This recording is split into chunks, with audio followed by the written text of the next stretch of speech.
Hello students.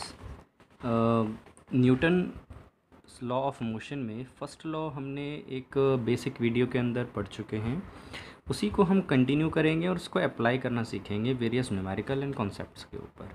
वैसे मैंने पिछले में भी बताया था, एसेंस वही है, लेकिन न्यूमेरिकल्स के लिए समझाते वक्त थोड़ा सा ना मॉडिफिकेशन करके समझाना पड़ता है वही चीज़ अगर आप उसको समझोगे तो। मैंने यहाँ पे बताया, a body in state of rest और in state of motion will remain in state of rest और मोशन। कोई भी बॉडी, ऑब्जेक्ट, पार्टिकल जिस स्टेट में है, चाहे वो रेस्ट की स्टेट में है चाहे वो मोशन की स्टेट में, इधर पे मैं स्टेट ऑफ मोशन कह रहा हूँ तो इसका मतलब यूनिफॉर्म से है, ठीक है, यूनिफॉर्म मोशन में रहेगा। If net force external, net force acting on it is zero. अच्छा, इसको सिंबॉलिकली समझते हैं। किसी एक ऑब्जेक्ट पे लगने वाला नेट फोर्स जीरो है तो उस पे आने वाला एक्सेलरेशन भी जीरो होगा। वैसे एक्चुअली इसके बारे में अगर हल्का समझना है तो ये है कि for a special case net force जो है वो एम ए के इक्वल होता है। मैं अगेन क्या बोल रहा हूँ, फॉर ए स्पेशल केस, ठीक है। फॉर ए स्पेशल केस जब किसी ऑब्जेक्ट का मास चेंज ना हो रहा हो तो F equal to M A होता है, ठीक है। तो इससे क्या पता लग रहा है, ए नेट जीरो होगा, ठीक। State of body will not change, body की स्टेट इस ऐसे केस में कभी चेंज नहीं होगी। एफ नेट का मतलब वेक्टर है, सभी वेक्टर फॉर्म में लगने वाले सभी फोर्सेस का सम अगर ज़ीरो है इसका मतलब ये है। तो इसे ऐसे भी कहा जाता है, रेस्ट में है ऑब्जेक्ट रेस्ट में ही रहेगा, मोशन में है ऑब्जेक्ट मोशन में ही रहेगा, ठीक है। मोशन का मतलब यूनिफॉर्म मोशन, कांस्टेंट वेलोसिटी, मतलब उसकी वेलोसिटी में भी चेंज, उसकी स्पीड में भी चेंज नहीं आएगा और उसकी डायरेक्शन में भी चेंज नहीं आएगा in absence of any net external force. याद रखिए, किसी ऑब्जेक्ट का मूवमेंट एक्सटर्नल फोर्स से हो सकता है। हाँ, ये बात है कि वो एक्सटर्नल फोर्स, जैसे एक बात समझिएगा, एक रस्सी से किसी चीज़ को खींचा जा रहा है, ठीक है। तो आपने रस्सी पे फोर्स लगाया तो रस्सी के अंदर क्या जनरेट होगा, टेंशन, एक फोर्स, वो उस रस्सी के लिए इंटरनल है, लेकिन जिस ब्लॉक के साथ वो कनेक्ट हो रही है उसके लिए एक्सटर्नल है। तो इंटरनल और एक्सटर्नल तो रिलेटिव टर्म्स हैं, ठीक है। तो वो रस्सी खुद के फोर्स से खुद को नहीं खींच सकती, बस ये बात इम्पॉर्टेंट है। अब बात करते हैं फर्स्ट लॉ। ये मैंने आपको बता ही दिया है, एक छोटे से न्यूमेरिकल पे आए। फर्स्ट लॉ की सिचुएशन ये कहती है कि नेट फोर्स ऑब्जेक्ट पर अगर जीरो लग रहा है तो इसे कई बार बोला जाता है इक्विलिब्रियम कंडीशन, कि ऑब्जेक्ट इक्विलिब्रियम में है, जितने भी वेक्टर्स फोर्स वेक्टर लग रहा है उन सभी का वेक्टर सम जीरो आ रहा है, ठीक है। एक न्यूमेरिकल से समझते हैं। फ्री बॉडी डायग्राम हम लास्ट क्लास में समझ चुके थे, ठीक है। फ्री बॉडी डायग्राम में एक चीज़ मैं बहुत बार वहाँ रिपीट कर चुका हूँ, उसमें हमें फोर्स, जैसे किसी ऑब्जेक्ट का फ्री बॉडी डायग्राम बनाना है तो उस पर लगने वाले फोर्स बनाने हैं, ठीक है। उसके आसपास की जो सराउंडिंग है वो उसके ऊपर जो फोर्स लगा रही है वही फ्री बॉडी डायग्राम में दिखाने हैं। आप उस फोर्स को नहीं दिखाओगे जो उसने दूसरे पे लगाया, ठीक है। मैंने रूल्स में ये चीज़ बताई थी, याद करो। We will show all the force acting on surrounding, जो उस ऑब्जेक्ट पे फोर्स लगा रही है वही चीज़, ठीक है। Find T in both the string and system. एक और रूल बताया था, अगर स्ट्रिंग जहाँ तक सेम वहाँ तक टेंशन सेम, एक स्ट्रिंग में टेंशन सेम होता है, ठीक है। मासलेस स्ट्रिंग होंगी तब। अब जैसे ये आपको क्या दिया है, एक रूफ दिया है जिससे एक स्ट्रिंग से एक मास 2 kg के मास को और यहाँ पे 5 kg के मास को कनेक्ट किया हुआ है। आपसे बोला है दोनों की दोनों स्ट्रिंग में हमें क्या निकालना है, टेंशन निकालना है। और कंडीशन क्या बोली है, जब ये पूरा सिस्टम इक्विलिब्रियम में है, पूरा सिस्टम मतलब सब कुछ क्या होगा, ये यहाँ पे जितने दो मास हैं इन सब पे लगने वाला जो नेट फोर्स है वो ज़ीरो आ रहा है। अभी काम कर लिया करें, मैंने रूल्स क्या क्या बताए थे। ये स्ट्रिंग यहाँ पर इस मास से कनेक्ट हो रही है, मास इसके लिए क्या है, अदर ऑब्जेक्ट। तो अदर ऑब्जेक्ट से यहाँ कनेक्ट हो रही है तो ये पॉइंट ऑफ कांटेक्ट से अवे, और अवे का मतलब ये जिस दूसरे ऑब्जेक्ट से जुड़ी हुई है ना उससे अवे। ये वाली रस्सी को देखें तो ये यहाँ पर कनेक्ट कर रही है 2 kg से, तो ये 2 kg से अवे। ये वाली रस्सी यहाँ पर 5 kg से कांटेक्ट बना रही है तो 5 kg से अवे। इस पूरी रस्सी में टेंशन सेम होगा। अच्छा, कोई कहे सर यहाँ पे भी बना लेते हैं। ये जो स्ट्रिंग है ये यहाँ पर रूफ से कनेक्ट हो रही है, तो ये हुआ पॉइंट ऑफ कांटेक्ट किससे हो रहा है, रूफ से, तो रूफ से अवे टेंशन का फोर्स, इसमें भी टी ही लेंगे क्योंकि इसमें हमने ये रस्सी यहाँ तक सेम है। अब बात आती है सेकंड, ये जो मास थे इनके लिए रस्सी सराउंडिंग एक्सटर्नल एजेंट है, बाहर का ऑब्जेक्ट है। इसी तरीके से ग्रेविटी जो इन पे फोर्स लगाएगी वो होगा ग्रेविटेशनल फोर्स, वो ग्रेविटी लगा रही है तो वो भी एक्सटर्नल फोर्स है, ठीक है, वो हमें शो करना है। इसके ऊपर लग रहा है 2 kg पे भी लगेगा, 5 kg पे भी लगेगा। तो हमारा रूल क्या कहता था, हम ऑब्जेक्ट को पॉइंट मास से रिप्रेजेंट कर देते हैं। 2 kg को मैंने जैसे यहाँ पॉइंट मास से रिप्रेजेंट करा, इस पे एक फोर्स ऊपर की तरफ टेंशन, एक फोर्स नीचे की तरफ T1 और एक ग्रेविटेशनल फोर्स m/g, m है 2 और g हमने स्मॉल g के इक्वल ले लिया। सिमिलरली 5 kg पे भी हम बना सकते हैं। 5 kg पे नीचे की तरफ ग्रेविटेशनल फोर्स और ऊपर की तरफ ये वाला टेंशन लग रहा है, ग्रेविटेशनल इसमें दिखाया नहीं है, यहाँ फ्री बॉडी डायग्राम जब भी तो बना रहे हैं कि vertically downward towards the centre of earth. याद रखिएगा, आपको पता है भी है मैंने, gravitational force doesn't act vertically downward. Okay, vertical downward कह रहे हो तो ये बोलो कि towards the centre of earth. Important है, उसमें सेंटर ऑफ अर्थ की तरफ होना चाहिए।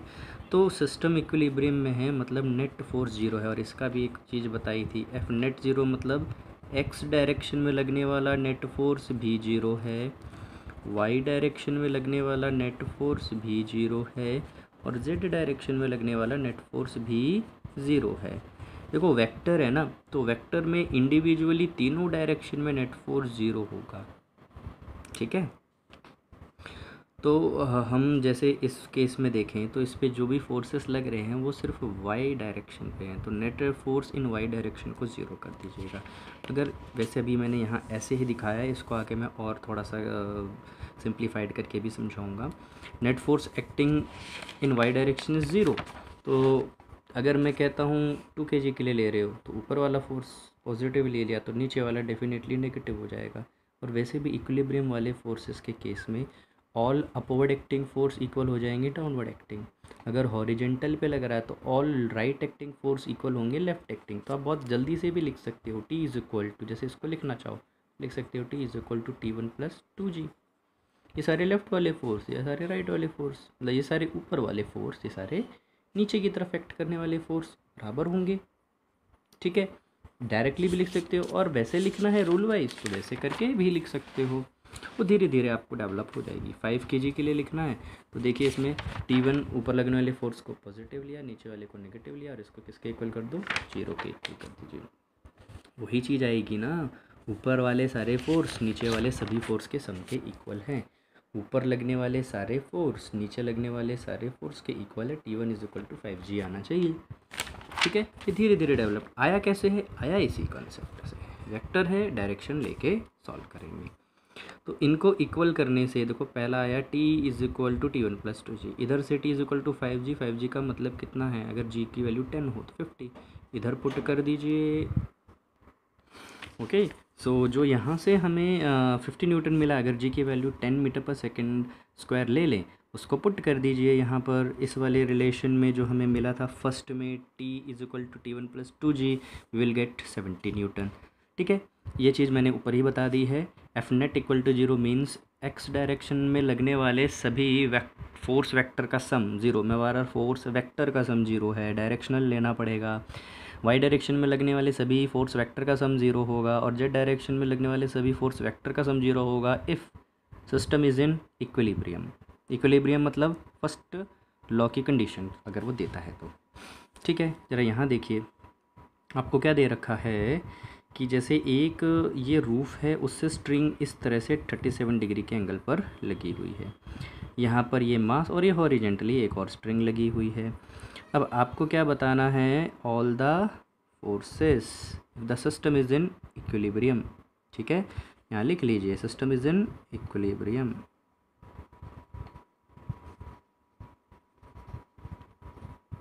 तो इक्विलिब्रियम में होगा, ये कहीं फ्री नहीं है मूव होने के लिए। अब एक चीज़ और मैंने यहाँ लिखी है उसको ध्यान रखिए, as forces is acting at some angle, अगर फोर्स जो है कुछ एंगल्स पे लग रहा हो, 3 एंगल छोड़ दीजिए, 0 डिग्री, 180 डिग्री एंड 90 डिग्री। अगर इन 3 एंगल्स को छोड़ के किसी भी एंगल पे लगेगा तो हमें रिजोल्यूशन की मदद लेनी पड़ेगी, और वो वैसे भी जानते हैं क्योंकि हमने इसको ना, इस फोर्स वेक्टर को 3 डायरेक्शन में डिफ़ाइन किया हुआ है।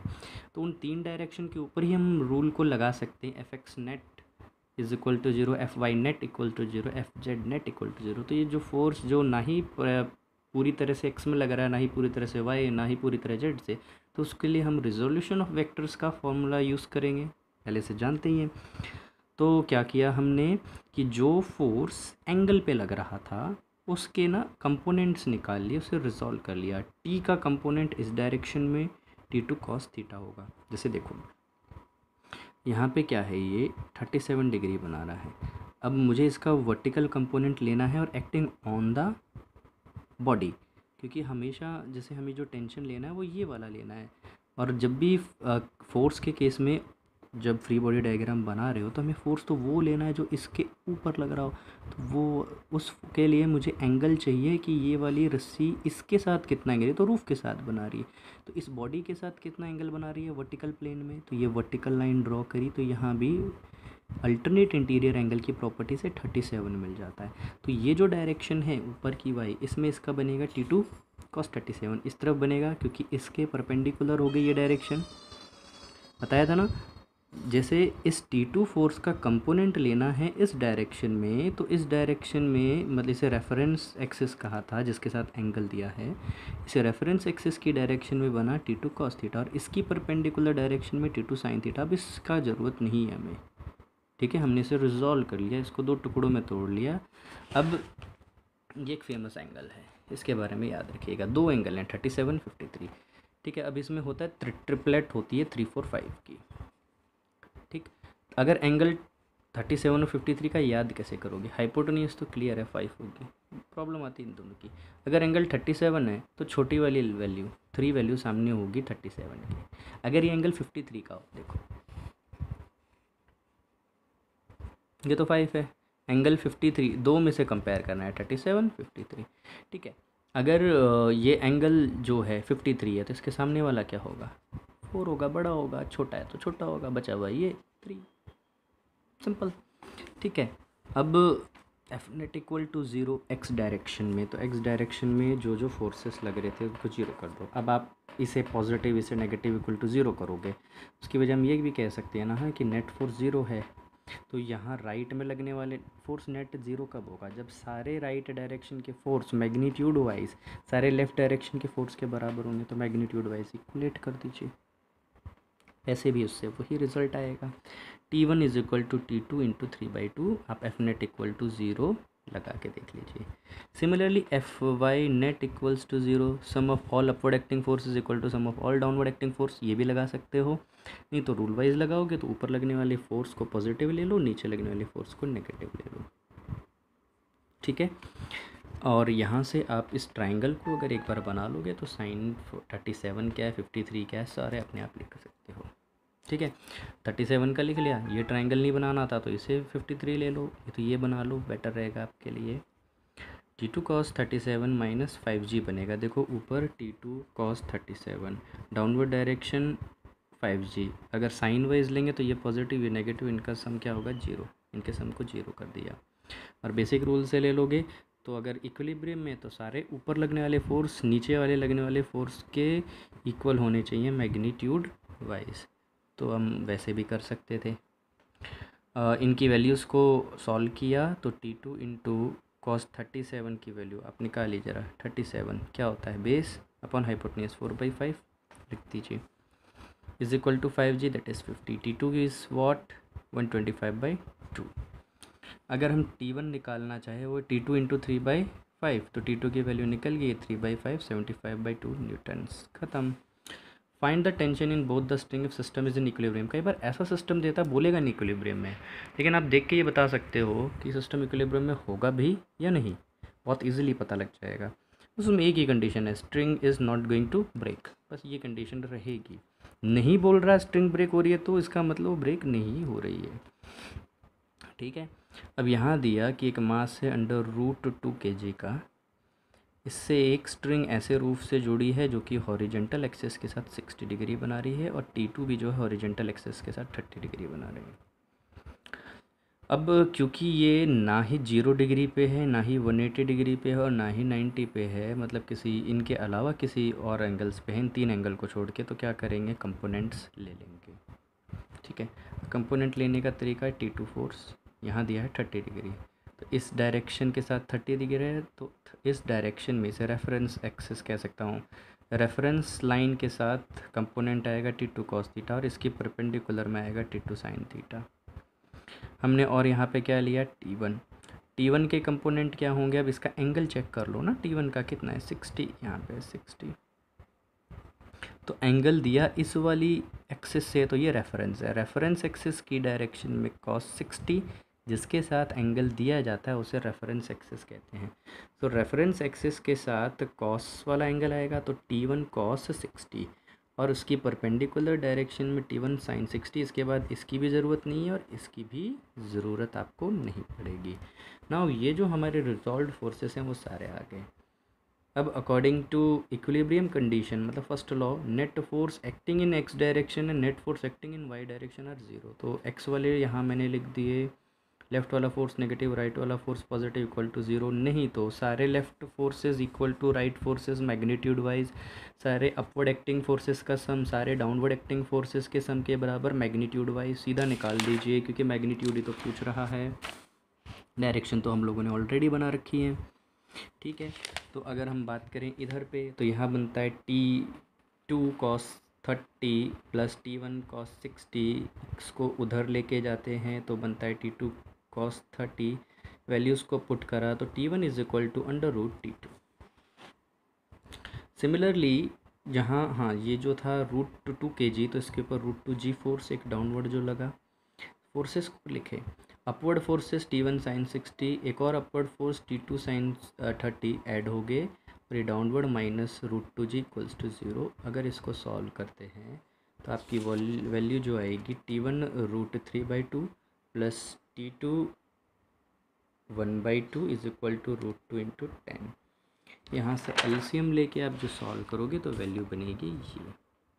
ठीक है, जो √3 की जो वैल्यू थी इससे मल्टीप्लाई हुई, आपका देखो ये √3 कौन सा आ गया, इसको देखते हैं। देखो T1 की वैल्यू √3 T2 है, हम इस T1 की वैल्यू को as T1 is equal to √3 T2 ये दिया हुआ है, तो हम यहाँ पर T1 की वैल्यू को पुट कर सकते हैं T2 की टर्म में। तो हमने T2 की टर्म में रखा, और यही क्यों यूज़ करा, क्योंकि हम अंडर रूट क्वान्टिटी इससे बड़ी आसानी से हटेगी। फिर अगर T2 की वैल्यू पुट करते तो बनता T1/√3, एक √3 बचता। उससे बेटर ये था कि हमने क्या पुट कर दिया, T1 की वैल्यू को पुट कर दिया, तो √3 इंटू √3 3 बन गया, plus T2 is equal to 20√2। We get 4 T2 is equal to 20√2, and T2 क्या हो गया, 4 से डिवाइड, 5√2 न्यूटन्स। जब T2 आ गया तो T1 क्या था, √3 T2। T2 की वैल्यू जो आई है उसे पुट करिए, वी विल गेट 5√6, आंसर ख़त्म। अब बात आती है यहाँ पर कि एक स्ट्रिंग है, उससे एक मास ऐसे लटका हुआ है। ठीक है, आपको फाइंड आउट करना है tension in the string, reaction N on mass M मास पर जो लग रहा है, और इक्विलिब्रियम में है अगर सिस्टम। ठीक है, इसका मतलब ही क्या है, net force is equal to 0, मतलब हमें फर्स्ट लॉ अप्लाई करना है। जब भी आपको इक्विलिब्रियम दिख जाए ना वर्ड, इसका मतलब सीधा फर्स्ट लॉ का मतलब क्या है, net force acting on system is 0। तो इसमें सिस्टम के जितने पार्ट्स हैं सब पर क्या लग रहा होगा, 0, मतलब इस पर भी 0, स्ट्रिंग पे भी 0, इस पर भी 0, नेट फोर्स क्या है, 0 है। अब इंक्लाइंड प्लेन को थोड़ा सिंप्लीफाई करने के लिए हम क्या करते हैं, देखो एक्स और वाई डायरेक्शन हमारे मन के अकॉर्डिंग हम कोई भी चूज़ कर सकते हैं। जैसे कि इस इंक्लाइंड केस में we will change our X Y axes, X और वाई एक्सेस हम अपनी मर्जी से, कोई ज़रूरी नहीं एक्स हॉरिजॉन्टल हो, कोई भी एक एक्सेस आप इमेजिनरी मान सकते हो, जैसे एक्स मान लो, और उसके परपेंडिकुलर जो आएगी उसे वाई मान सकते हैं। और इंक्लाइंड प्लेन में हम ये कंसेप्ट यूज़ करते हैं, बट होना ये चाहिए जो दो एक्सेस लोगे म्यूचुअली परपेंडिकुलर होनी चाहिए। अब देखते हैं क्या हम ऐसा क्यों कर रहे हैं। देखो, इस मास के साथ जो कनेक्टेड स्ट्रिंग है उसमें टेंशन लग रहा है, ये एन फोर्स है ये, और ये है एम जी डाउनवर्ड। ये जो एम जी है यही एक फोर्स है जो डाउनवर्ड है। बचे हुए अगर दो फोर्स देखें वो दोनों इसके साथ किसी एंगल पर लग रहे होंगे। अब दो को रिजॉल्व करके हॉरिजेंटल कंपोनेंट और वर्टिकल कंपोनेंट बनाने से बेटर है कि मैं ना अपनी एक्सिस ऐसी ले लूँ जिस पर ज़्यादातर फोर्स पैरेलल और परपेंडिकुलर हो। तो अगर मैं इसे एक्स एक्सिस मान लूँ, ये वाई एक्सिस होगी, तो इसकी डायरेक्शन में ये है, इसकी डायरेक्शन सिर्फ एक फोर्स रहेगा जिसके कंपोनेंट लेने पड़ेंगे। ठीक है, ये सारे कॉन्सेप्ट धीरे धीरे हम सीख जाएंगे। अब बात आती है इसकी, इस फोर्स के कंपोनेंट अगर हमने अपनी मर्जी से parallel to the inclined plane की डायरेक्शन को x ले लिया और परपेंडिकुलर टू इंक्लाइंड प्लेन की डायरेक्शन को y ले लिया। इंक्लाइंड प्लेन में यही करते हैं हम, parallel to inclined plane is x, perpendicular to inclined plane is y। अब यहाँ देखो ये थीटा है, ये जो ग्रेविटेशनल फोर्स लग रहा है ये परपेंडिकुलर होता है सरफेस के, तो सरफेस के साथ परपेंडिकुलर होगा। ये वाला एंगल क्या होना चाहिए, ये थीटा, ये 90, तो ये 90 माइनस थीटा होना चाहिए क्योंकि राइट एंगल ट्रायंगल है। इन दोनों का सम 90 होना चाहिए, या फिर इसको x मान लो, 90 plus theta plus x equal to 180। तो इस x की वैल्यू 90 माइनस थीटा आएगी। आप इतना सा सोल्यूशन खुद करके देखिएगा। ठीक है, ये एंगल अगर 90 माइनस थीटा है और मैं जस्ट ये वाली डायरेक्शन लेना चाह रहा हूँ, तो ये एंगल क्या होगा, ये कंप्लीट 90 है। देखो, क्योंकि ये जो नॉर्मल फोर्स होता है it is perpendicular to surface in contact, और इसी को मैं आगे कर रहा हूँ, तो ये कंप्लीट 90 है। तो ये एंगल क्या होगा, थीटा। तो ये एंगल होगा थीटा। ठीक है, तो एम जी फोर्स का कंपोनेंट इस वाली डायरेक्शन में बनेगा एम जी कॉस थीटा, और इंक्लाइंड प्लेन की डायरेक्शन में बनेगा एम जी साइन थीटा। हमें फिर इस फोर्स की कोई ज़रूरत नहीं है। In inclined plane we not use this M G force, हम सीधा ही बता देंगे इंक्लाइंड प्लेन की डायरेक्शन में M G sine theta, inclined plane की परपेंडिकुलर डायरेक्शन में एम जी कॉस थीटा। ये हमारी एज्यूम करी हुई डायरेक्शंस हैं, X and Y are the assumed axis. As the system is in equilibrium, जो हमारी एज्यूम्ड एक्स डायरेक्शन है उस पर लगने वाले नेट फोर्स का वेक्टर सम 0 होगा, लगा दीजिए। और इस पर हम क्या करते हैं, all left acting force equal to right acting force, मतलब प्लेन में अपोजिट डायरेक्शन में लगने वाले जो फोर्सेस हैं उन सब का सम 0 बराबर होगा।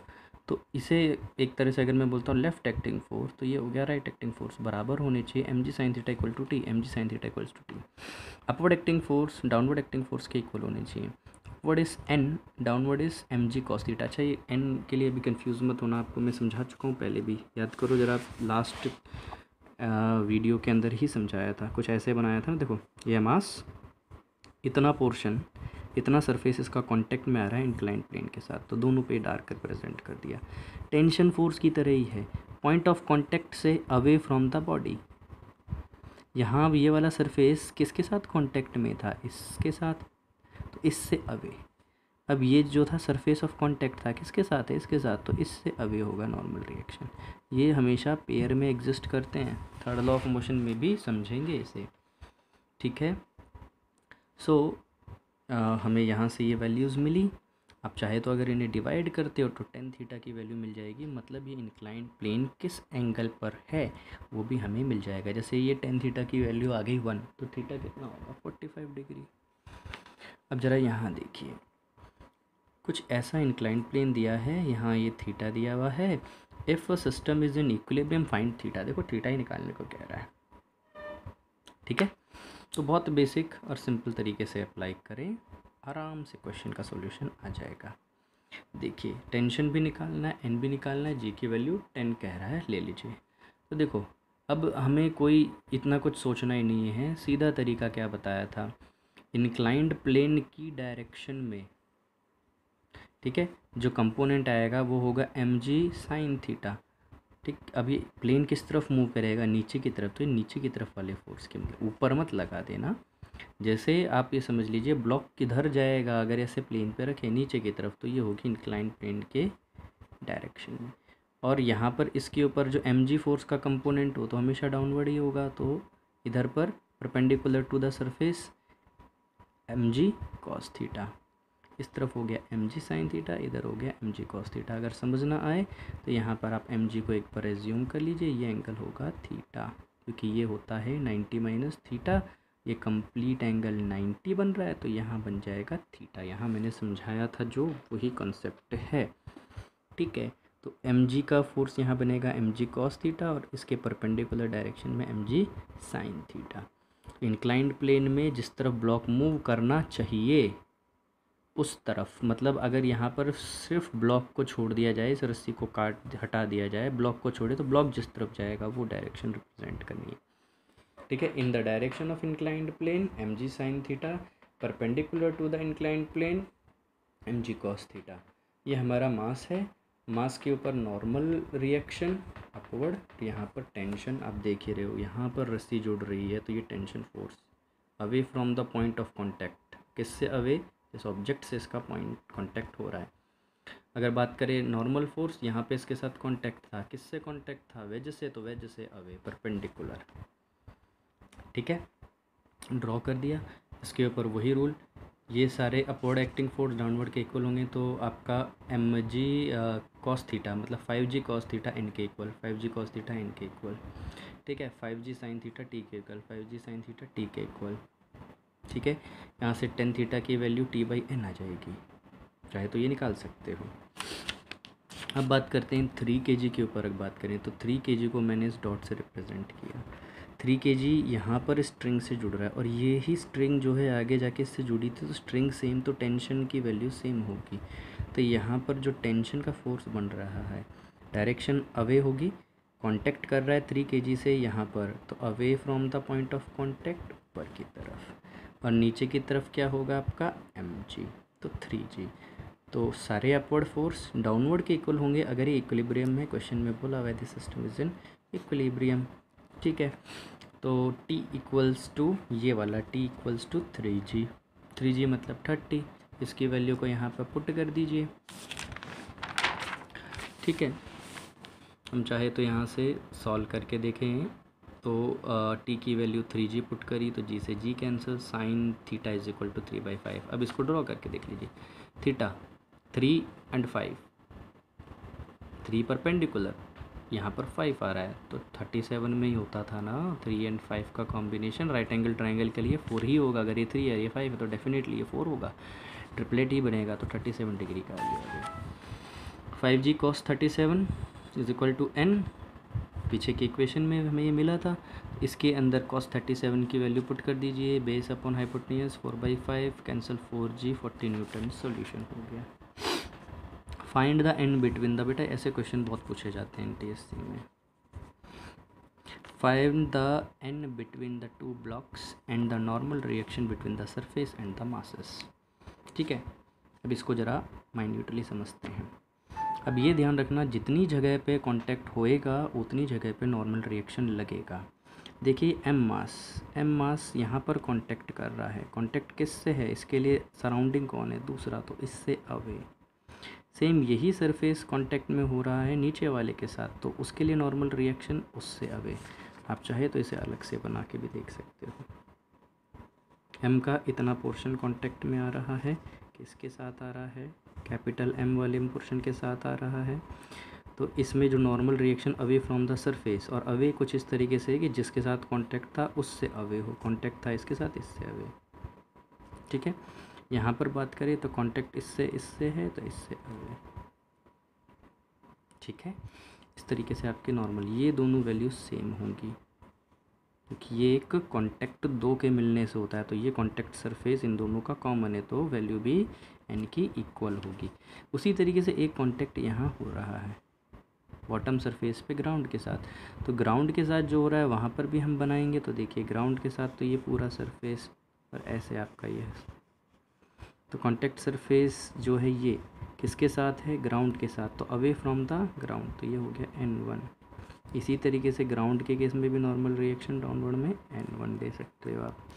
देन इसके बाद हम इसे फ्री बॉडी डायग्राम बनाते हैं एम का।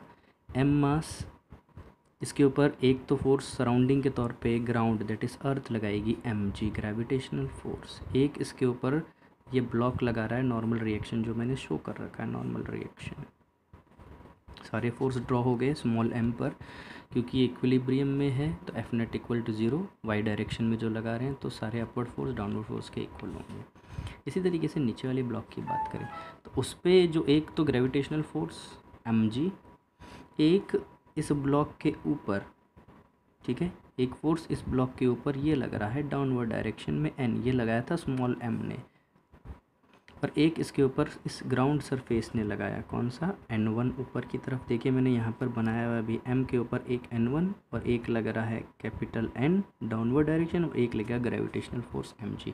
तीनों फोर्स को यहाँ शो किया। सारे अपवर्ड फोर्स इक्वल होंगे सारे डाउनवर्ड फोर्स के सम के इक्वल, तो n1 is equal to n plus mg। जी को कॉमन ले लें तो small m plus capital M, normal reaction आ गया। बेटा इसको आप ट्राई करोगे 2 kg 3 kg and 5 kg। Next is what Newton's second law of motion. बेटा इसको समझने के लिए ना आपको पहले मोमेंटम को समझना होगा, तो वो मैं आपको एक बेसिक क्लास जो मैं नॉन एनटीएससी सेक्शंस में डाल रहा हूँ उसको मैं आपके साथ शेयर करूँगा। आप उन वीडियो में देख लोगे उसमें मैंने 9th क्लास लिखा है, एनटीएससी नहीं लिखा है। आपको शेयर कर रहा हूँ लेकिन वो भी आपको देखना है क्योंकि एनसीईआरटी एंड एनसीईआरटी एग्जाम्पलर्स आपको करने हैं।